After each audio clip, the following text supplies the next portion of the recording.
Pertama, kita jangan ikut Wahabi, tapi kita ikut Nabi. Jangan ikut semua. Cuma bila ditanya benda ni main mana, benda ni asalnya orang berkelahi.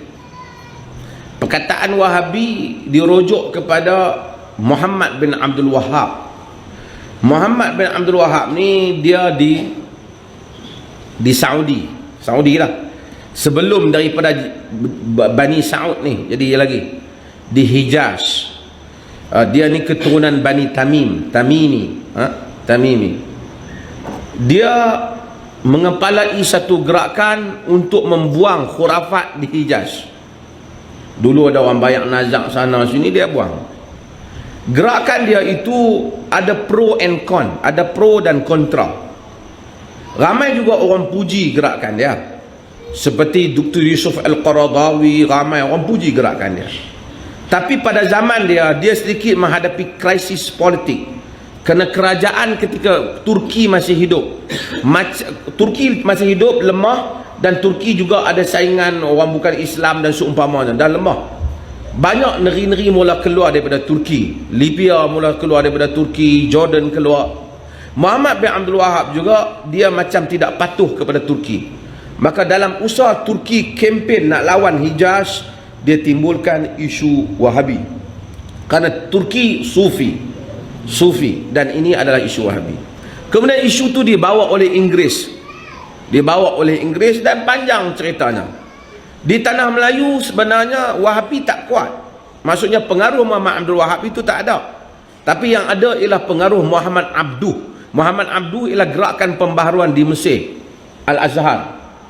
Tuan-tuan tengok dulu Hamka, tuan-tuan tengok Syekh Al-Hadi, tuan-tuan tengok nama, baca tokoh-tokoh pembaharuan dulu yang orang dulu sebut sebagai kaum muda. Mereka itu dituduh sebagai Wahabi, sebenarnya mereka tak ada kaitan dengan Wahabi.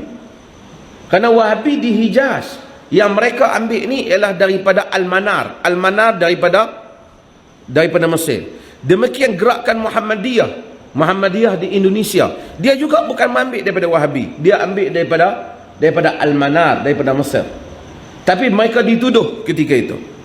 Akhirnya Wahabi ni dia jadi satu tuduhan kepada siapa saja yang tak serupa orang tua-tua lama. Tak serupa je Wahabi. Kita tanya Wahabi apa? Wahabi. Dia pun tak tahu. Sebab apa? Senang nak tuduh. Padahal kawan yang kena tuduh pun tak tahu Wahabi apa dia. Yang menuduh pun tak tahu, yang kena tuduh pun tak tahu. Dia kata, hampa pasal apa hampa nak semayang nak cah aku? Hang tak mau bayar, hang Wahabi. Tak pasal-pasal.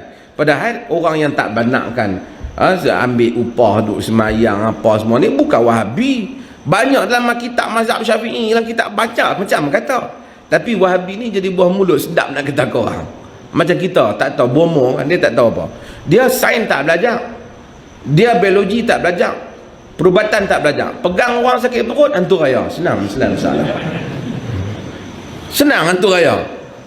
Kadang-kadang kau tu makan angin kembung dan hantu raya. Kita pun tak tahu. Dia kata hantu raya main musim raya ke besar macam jalan raya, kita pun tak tahu.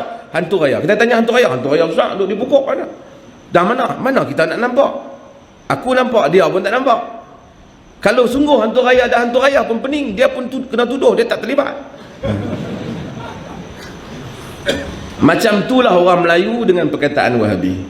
Kemudian dipelopori oleh sebahagian golongan agama yang bersaing. Bila mereka nak buat apa, mereka nak buat duit. Mereka tengok boleh ayak ni RM1, mereka nak jampi jual pergi RM20 ke apa. Ada kaki pula duk komplain, bisnes kawan ganggu. Wahabi. Dia bubuh sepatah hak komplain aku Wahabi. So senang buah ni. So Wahabi ni kira buah belah nak tuduh orang. Ada orang Wahabi sungguh, saya tak nafi ada. Tapi saya tak nampak sangat di Malaysia ni orang terlibat. Di barat perkataan Wahabi merujuk kepada teroris, merujuk kepada golongan yang cuba nak buat Islamic State, negara Islam. Sepatutnya pok-pok yang kata kita nak tegak negara Islam, pada barat yang tu Wahabi. Orang Melayu Wahabi ialah geng-geng yang tak mau kenduri arwah. Itu Wahabi.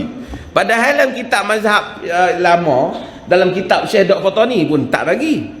Adapun apa yang diadatkan kepada kebanyakan manusia dengan mengadakan makanan sebelum ataupun selepas daripada ditanam ia akan mayak adalah bid'ah yang dibenci ia oleh agama. Syekh Daud Patani kata. Tak ada pula orang kata dia Wahabi.